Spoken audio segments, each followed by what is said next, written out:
Assalamualaikum warahmatullahi wabarakatuh. Dalam video ini saya akan memaparkan atau menampilkan tentang materi fitokimia yang berjudul ekstraksi, terkhususnya tentang maserasi. Nah, silahkan ditonton video ini dan semoga bermanfaat. Sebelum kita masuk ke dalam ekstraksi, mari kita ketahui dulu tentang fitokimia. Nah, fitokimia merupakan kajian ilmu yang mempelajari sifat dan interaksi senyawa kimia metabolit sekunder dalam tumbuhan. Nah, dalam fitokimia ini ada namanya metabolit sekunder. Nah, contoh metabolit sekunder adalah alkaloid, flavonoid, tanin, terpenoid, saponin, maupun yang lainnya. Nah, metabolit sekunder tidak diperlukan secara langsung untuk pertumbuhan atau reproduksi. Nah, tetapi berperan penting dalam interaksi tumbuhan dengan lingkungannya. Ya, contohnya dengan tanaman yang memiliki senyawa alkaloid dan tanin. Nah, tanaman itu akan menghasilkan dalam jaringan-jaringan tanaman itu akan menghasilkan rasa pahit atau beracun. Nah, yang dimana itu herbivora itu enggan untuk memakannya. Langsung saja kita masuk ke ekstraksi. Nah, ekstraksi merupakan proses pemisahan bahan dari campurannya dengan menggunakan pelarut yang sesuai.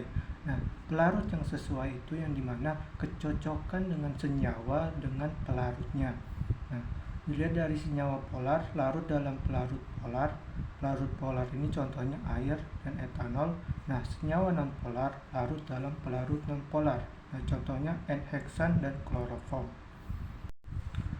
Kita masuk ke dalam metodenya. Nah, salah satu metode ekstraksi ini ialah maserasi, yang dimana maserasi adalah suatu metode dengan proses pengekstraksian serbuk simplicia dengan cara merendam dalam pelarut dengan beberapa kali pengocokan atau pengadukan pada suhu kamar.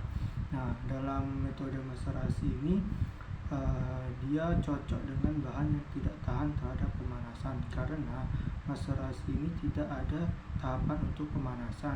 Dia hanya untuk direndam lalu diaduk, setelah itu disimpan. Selanjutnya ialah tahapan-tahapan maserasi. Bisa teman-teman lihat di atas, ini ada tahapan-tahapannya, yaitu satu bagian simplicia dengan derajat halus yang cocok dimasukkan ke dalam bejana maserasi. Lalu tambahkan dengan 10 bagian pelarut. Nah, lalu setelah itu ditutup, lalu rendam selama 6 jam pertama sambil diaduk-aduk. Nah, diamkan 18 jam, serkai.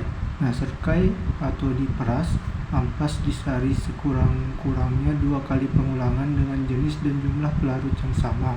Nah, filtrat lalu dikumpulkan, lalu diuapkan pelarutnya dengan rotary evaporator hingga diperoleh ekstrak kental.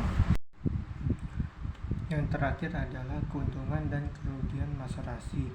Nah, untuk keuntungannya, metode maserasi ini merupakan ekstraksi yang paling mudah, yang dimana itu hanya direndam, diaduk, setelah itu disimpan.